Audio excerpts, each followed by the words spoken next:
Hello, hello, beautiful butterflies and perfect people. Welcome to the channel.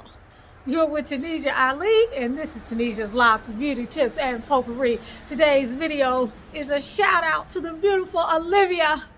Olivia called me today, and I just happened to answer my phone, and I decided to give her a call back. She was inquiring about the I Am Melanin Magic Oils because of some thinning edges and a few other issues she was having with her hair. So we had a chance to talk, and we talked for quite a while. Shout out to all the kindred spirits, the beautiful sisters here on the channel. Y'all just blessed my life in so many ways. So Olivia and I became friends. I guess we're friends and soulmates now. But it was a beautiful conversation, and throughout the conversation of us talking and laughing and laughing and laughing, she was complaining about her ends because the loctician that did Olivia's hair left out between 2.5 to 3 inches, I believe she said, of her ends. Y'all know there's nothing that bothers me more other than all the other stuff I complain about with the Sisterlocks, and I love Sisterlocks as a style, as aspiring to what the ideals were, I'm sure, from Mrs. Cornwell or Dr. Cornwell when she created the style. Most of which Sisterlocks, I think, has achieved in the sense of giving us freedom from the tyranny of hair enslavement, helping us to see how abundant our hair really is, that we can grow hair as fast as any other ethnic group when we do our best to try to leave it in its natural state. Also, the style has given us so much freedom in terms of our time. We realize that there is a life after hair, and we do not have to be enslaved to straightening combs, curling irons, relaxers, or anything else that we want to be enslaved to, that we've been enslaved to in the past, whether it was weaves. I was telling Olivia that I helped pay for my pocket money in college by doing weaves because I wore weaves for many years. I used to do the sew-ins. So that was the launching. Oh, my dog has on a pull-up because her cycle has come on and she's deciding to go to the bathroom in the yard with the pull-up on. You can't do that, Albie. I want to get another puppy, y'all. I want to get a Rottweiler. I had those in college. I want to get a boy. I've never had a boy dog in all of my history of having boy dogs as an adult, or having dogs as an adult, or from when I was 11, 12, 13 years old, we had Dobermans. So I did have a male dog, but I'm talking about as an adult owning a dog. And but I just can't handle the throwing the leg up and pissing all over everything. I can't do that. So anyway, y'all should see Albie. Look at Albie. She's got, can y'all see her? Wait. Can you see her? She's got the little pull-up on. Look at her. Okay, so anyway, y'all. So we were talking, and I'm going to say this again. When I was talking to Olivia, it gave me the reminder that I need to really stress this on the channel. Do not, I repeat, do not allow a loctician, whether veteran, seasoned, new, trainee, whatever, do not allow them to tell you that your ends do not need to be locked, that they don't need to be locked all the way down to the ends, and that they can start 1 inch, 2 inch, or 3 inches up on your ends and there's not going to be an issue. Okay, I can see maybe 1/2 of an inch, y'all. An inch is about like this. Look at the lines on your fingers always. That is about an inch. Maybe a couple of millimeters off in terms of this, may be just a couple of millimeters less than an inch, but that's an inch. If you have 3 inches of your hair left off, or even 2, or even 1.5, that's not going to cut it. Don't let a loctician tell you that. I don't care if you have natural hair. Olivia has natural hair. All the more reason why her ends, it should be obvious to the loctician that they should not be left out. But even if you have permed hair, I can see someone leaving the ends out, but y'all, if they're going to leave the ends out, what's the reasoning? Because permed hair will lock and it will tangle, right? And it will certainly take the pattern. If they're going to leave the ends out because they're going to give you some other reason, then you might as well clip the ends. What is the point of leaving the ends out? When we leave the ends out, Sister Lock gang, when we leave the ends out, what happens? The hair locks and twists and does everything on its own, right?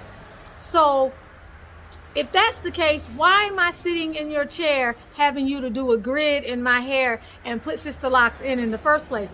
Or either I might as well just sit there and just let my whole hair do that, and to just put some random parts in it and try to keep it separated and let my whole hair do that. That sounds ridiculous, but the point I'm trying to make is, for the justification to be it'll lock on its own, then why not just start halfway up on my hair? Why not just make this the sister lock and then let the whole rest of my hair lock up on its own? There must be a reason why you're not doing that, right? Why aren't you doing that? For the same reason why you shouldn't be failing to lock any part of my hair. That's the first major issue.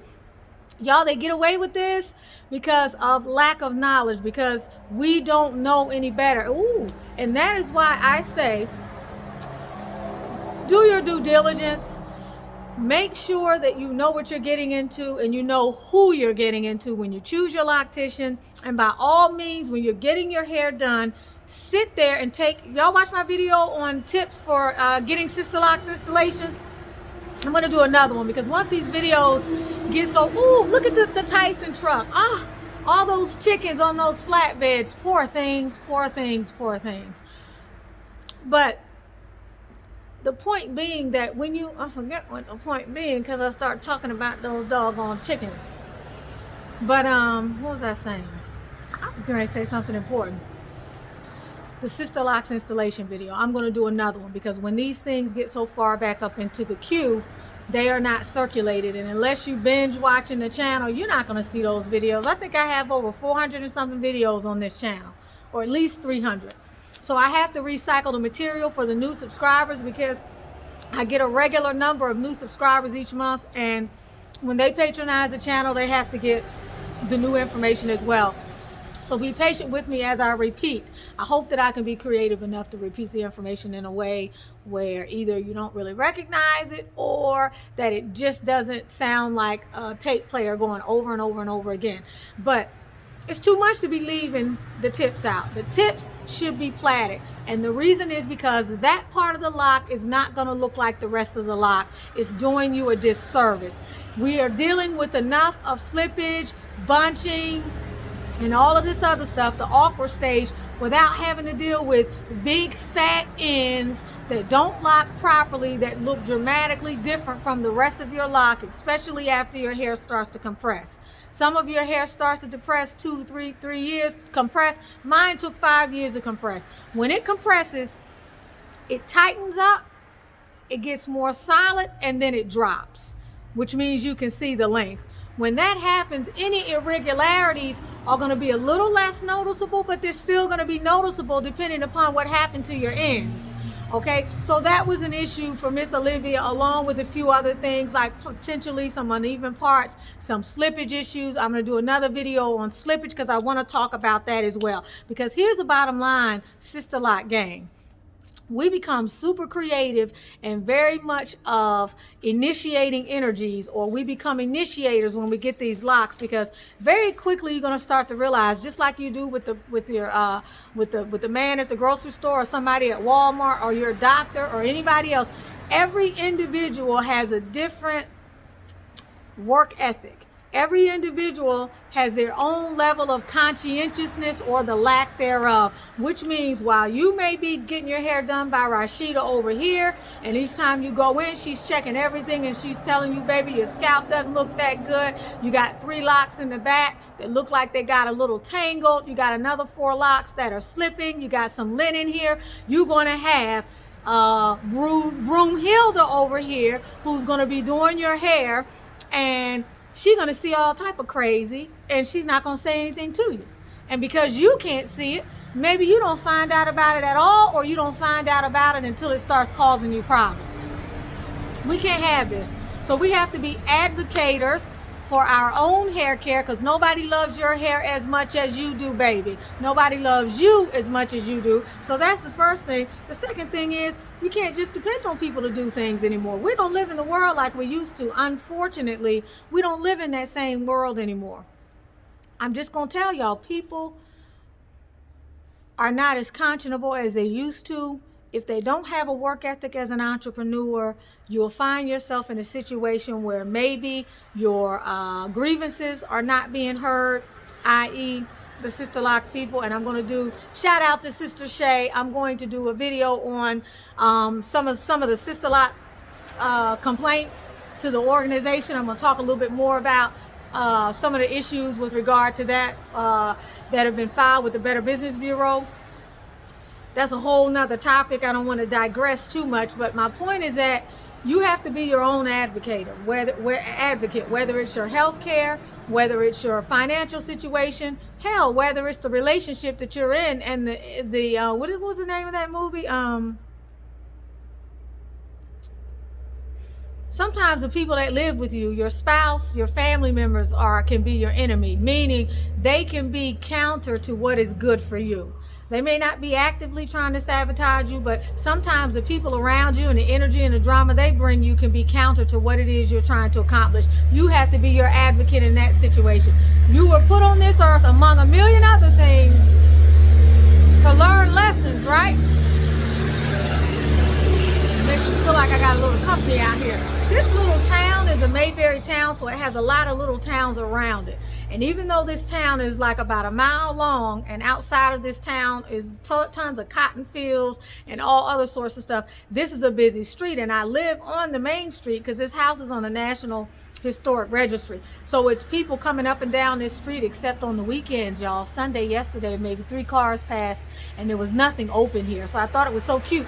But I think it's a thoroughfare because big trucks like Tyson, big lumber trucks and so forth, they pass up and down this street all the time. Makes me feel like I've got company out here. So I absolutely love it because it still is in a little tiny country town with a couple of 3,000 people, and things are very slow, and the people out here are just wonderful.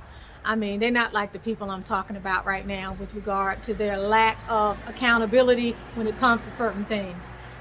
That's why I tell you, when you shop for your consultant, you got to know what you're looking for. Do your due diligence, do your homework, watch a wide array of different Sisterlocks channels so that you can amass your own intelligentsia with regard to the pros and the cons and the things that have a big question mark.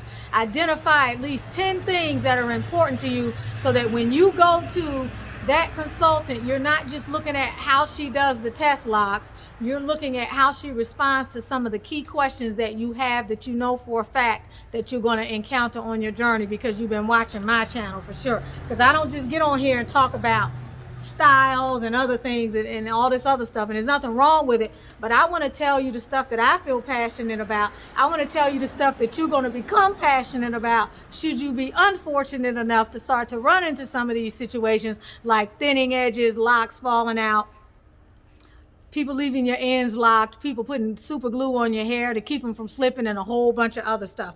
Mind you, let me give you this caveat and this disclaimer right now. And please listen, let me say it again. Let me give you this caveat right now, sisters, Sisterlock gang. These are my experiences. Okay, I'm a rebel, I'm a maverick, I'm a nonconformist, I never have been. I'm also someone that likes to be self-reliant, which means I have a certain mental culture. I'm not interested in doing things the way other people do them, and even though I wasn't my entire life, it wasn't until about the last 6 or 7 years that I started not to care about what other people thought, because I was a prisoner to what other people thought my entire life. So I'm not that person that is going to do things exactly the way I'm told. I'm going to consult my intuition. I'm going to use my intellect and my mind, and I'm going to use the entire paradigm from which the way that I approach my life and the paradigm that I live by to help me take critical looks at things in my life before I make decisions. So if they tell me I can't use oil on my hair, I'm not listening to that. If my hair is flaking, my scalp is itching, my hair is looking dry, it doesn't have a sheen, I don't want to hear that, because that works for everybody else, but that's not what's going to work for me. I'm not going to listen to you tell me I need to get a retightening every 4 weeks. I don't want to hear that. Why? Because my common sense tells me the same way I wouldn't do a perm every 4 weeks or anything else that was putting trauma on my hair or pulling at my hair or weakening my strands. I know that that's not necessary. and a multitude of other things. But that's my story. That's my experience. You don't have to listen to my experience, and you shouldn't. I don't want you to hold me accountable for what I say on this channel as if it is the gospel. What I say on this channel is for the purpose of informing you of my journey, but also for the purpose of informing you to listen to your intuition and to act on it. If you're sitting in somebody's chair, and like I told you in one of my videos, you got your mirror when you go to get your install so that you can see what's going on, and somewhere midway through, because remember, you want to make sure you're paying attention at regular intervals to what they're doing to your hair. You don't just want to be watching videos or reading a book the entire time. Yeah, you can do that. You should, because you're going to be up there forever. But not the entire time. You want to make sure that you stop, you take a look, you take stock. I think I mentioned this in one of my other videos. Get up and go to the bathroom at regular intervals. And when you get in the bathroom, hey, you have your mirror, you can see the back of your hair. If you stand, turn your back to the mirror that's in the bathroom and put your mirror here, and you can look at your grid, you can look at everything. Things that you should have studied at the beginning so that you know what you're looking for. You may have questions about the size. You may want to know, why does this lock look like the size that 3 should be? 3 individual locks, it's that big. You might want to know, why haven't you braided all the way down to the end? When they give you a response and it doesn't make sense, it doesn't make sense up here, it doesn't make sense here, that's where you have to stop, wait a minute, and you need to make sure that y'all are on the same page moving forward. And if somebody says something to you like, we don't need to lock the ends, they're going to lock all by themselves, a person that says that to you, you have to understand their mentality. A person that says something to you that does not make sense is either one of two things. They're either ignorant, in which case there's nothing wrong with that, because we just don't know. Ignorance is bliss. They just need to be educated, right? Or you have someone who knows that that doesn't make sense, but they don't give a darn, all right? Or they're not, in the sense that they're not as particular as you are, right? If you have the second person, you already know you're working an uphill battle, because they're not tightening your ends because they don't want to tighten your ends, because they don't feel like tightening your ends. A little pull-up is coming down. Albie, come here, baby. But the problem with that is, it's going to be a problem for you in the way your locks look very early in your journey. And for some people, come here, boo. And for some people, it's going to be a problem further in your journey as you go throughout your journey. Not to mention number 2, which is, guess what? You paid for that inch. When most people, when they get their Sisterlocks installed, you pay a flat rate for the first 4 or 5 inches, and you pay $50 to $75, and who knows what some of these sisters are charging now for each additional inch. So you paid for the inches, then why am I not getting that part of my hair tightened? And see, the thing is, they're probably not going to tell you this in the beginning. So before your appointment, that's why you need to say, my hair is, you said my hair was 7 inches, or you said my hair was such and such inches, you gave me this price. Are you going to be tightening all of those inches? That's a very simple question. Are you going to be tightening all of those inches? Because right then and there, you get the cat out of the bag. You know how long my hair is. Are you going to be tightening all those inches? And you know whether or not the answer is yay or nay. If it's yay, it's nothing else to talk about. If it's nay, it's let's figure out why we're not going to do that. Because in all honesty, I want a loctician that's going to tighten all the way down to the end. Sisterlock gang, when Efraj did my hair, y'all, I couldn't believe the intricacies. First of all, I couldn't believe that there was a style that started at the bottom and worked its way up.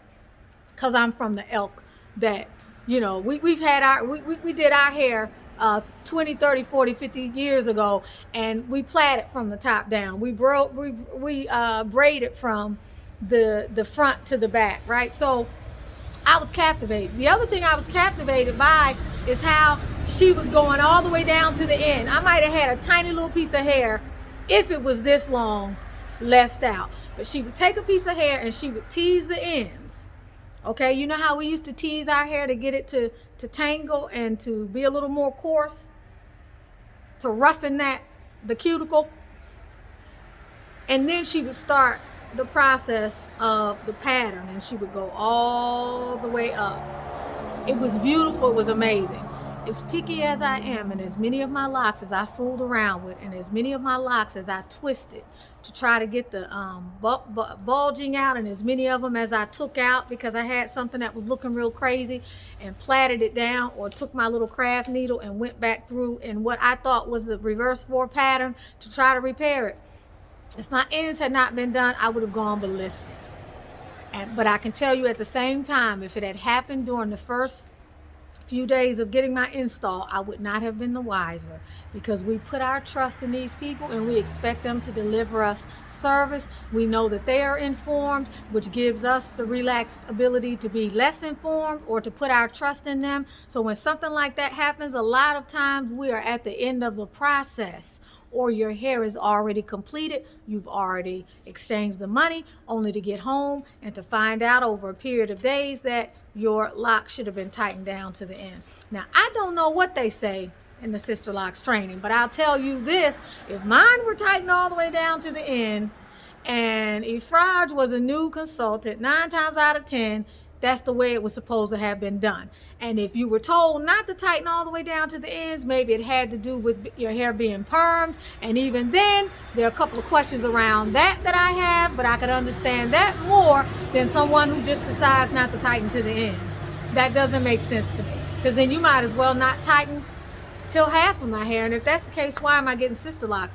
Everybody could go in and sit down and with 15-inch hair and just say, okay, I just want to pay $450, charge me for the first 4 or 5 inches, and let all the rest of it hang out. Why are we not doing that? There must be a reason why we're not doing that. And the reason why we're not doing that is because that doesn't work. So I don't want to let this drag out, because all of my videos always drag out. But I do want to make it clear that you need to be careful about person you choose. You need to be careful about the reasons they give you if it comes to your attention that they are not retightening your hair all the way down to the ends, or installing your locks all the way down to the end, and they're leaving out more than an inch of hair. An inch, I said, is about, if you look at the lines on your fingers, you're talking about a little bit more than this is what's going to measure an inch. A couple more millimeters, okay? Pinheads is what is going to be about an inch. You don't need to let them tell you whatever they want to tell you just because they got the piece of paper and they got the tool in their hand. You need to make sure that whatever they tell you makes sense to you.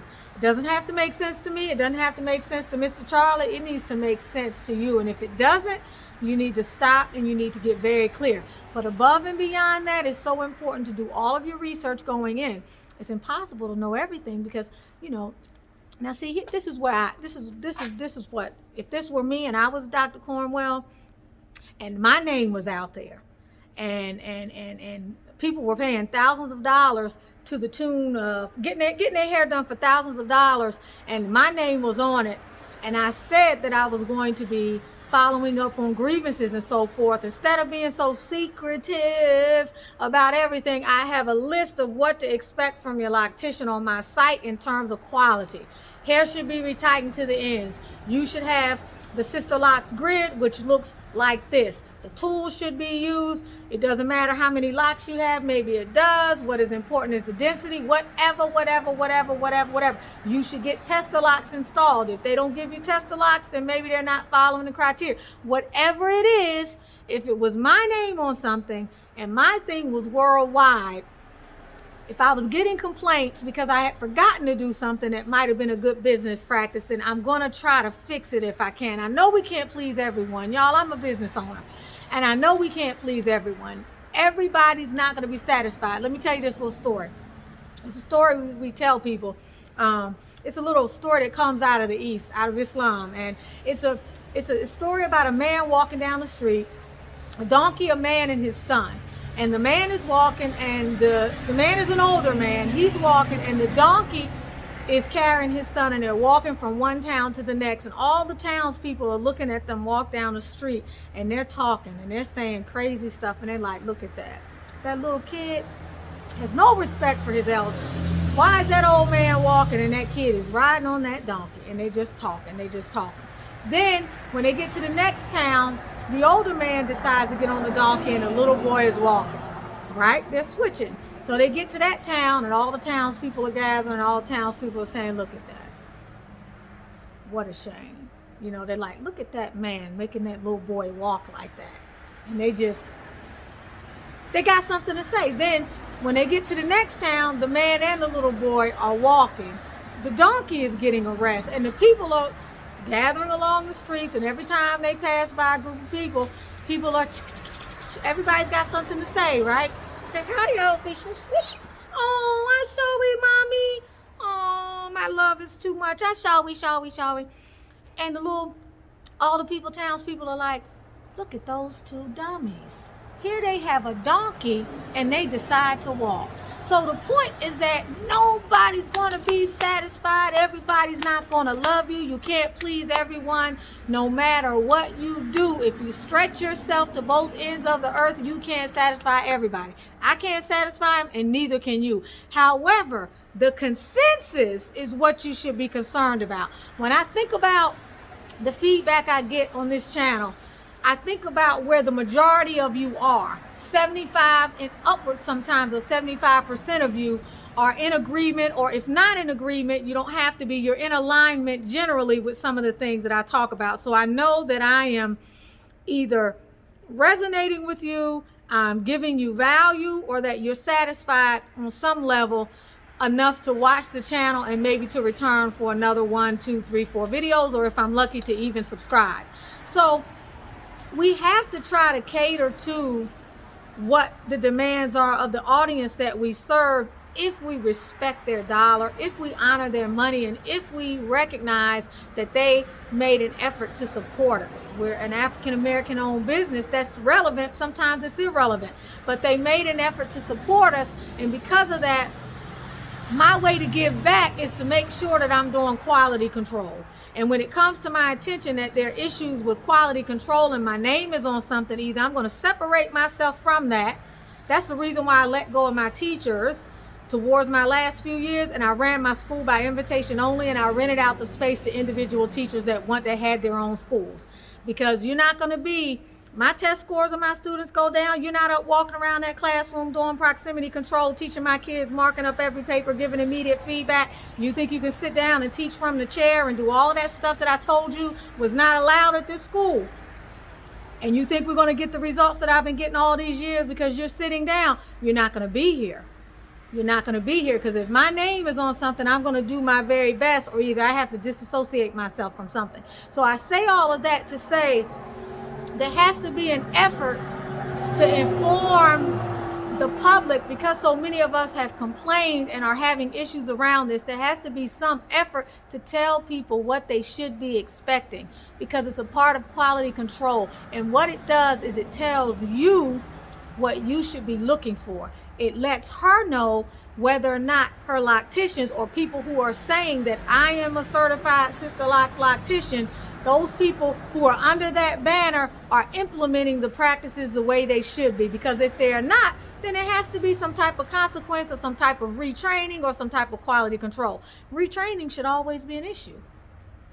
Should always be. It should be not an issue. It should be a bonus. It should be a supplement to whatever else is going on. They should be able to come and be onlookers in a class without having to pay the fee or pay half the fee. So that I do that with my Reiki classes. You came through me already, you need a brush up. Why should you be paying the same price as somebody else? Maybe you need something that will make you feel as though you're a better healer, or you're there doing a better job. So there's a lot of this that's going on, and as we talk about braiding all the way down to the ends, this is very, very serious. And it's serious because of the reasons that I have just mentioned. You pay a lot of money, you're supporting the brand, you're expecting to get service from beginning to end.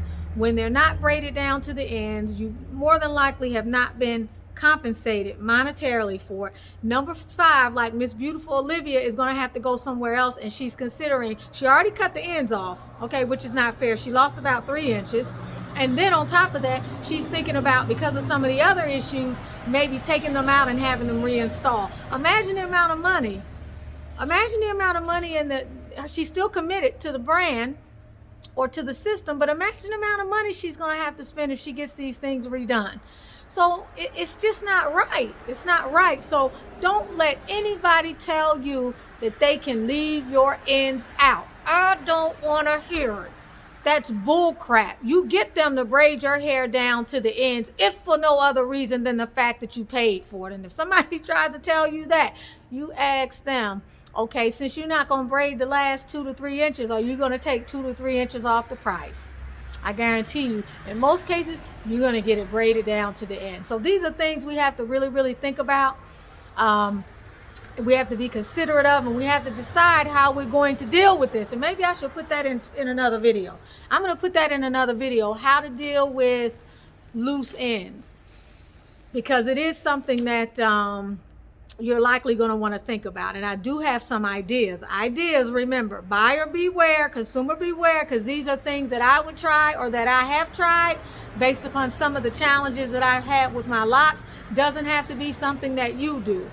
If you're someone that likes to walk the straight and narrow, and you like to listen to your loctician, and you like to listen to the Sisterlocks people, then don't do what I'm telling you to do, because what I'm telling you to do is going to be a little bit more individualized. I require that you take into consideration what you feel you need, okay, as an individual. I love y'all. I love y'all. I love y'all. I love y'all. If you're interested in I Am Melanin Magic, go to the website. If you want to contact me directly, text me, please. If you're interested in ordering, 678-438-6442. I really wanted to do an oracle pull today, but I don't have my decks out here, and I don't want to leave you guys and go back in and get it. You know, I try to stay away from too much editing, because it lengthens the time that it takes me to get content to you, and it increases the workload that I have. So I'm not able to just get back there and do that at this time. But I do love y'all. I appreciate you. And if you're interested in working on your feminine energy with me, let me know, because I need to work on my feminine energy. If that's something you're interested in, put it in the comments, and maybe we'll do a 10-day feminine energy challenge, because I'm encountering a lot of women in my spiritual mentoring program and in my daily travels, folks that I deal with that are having a lot of issues with that because of many of the circumstances that many of us have found ourselves in over time, and also because of some of the cultural and societal demands. So if being more in your feminine energy is something you're interested in, leave me a you can text me to my phone, feminine energy, 678-438-6442. Just text the word feminine energy, give me your first and last name, and I'll add you to the list. And when I decide to do the challenge, I'll make sure that you are included. Also, I'm going to include the Sisterlocks for Change Google form. If you're having issues with your Sisterlocks, please fill out this form. I started it last year, or maybe it was around January, February of this year, when I was doing all those videos about some of the Sisterlocks issues that many of you were bringing to the forefront. And I felt like at some point it may be good to have a database of sisters and how many of them were having some of the same problems, in case we, need safety in numbers. Y'all know what I mean. So I love y'all. Talk to you soon.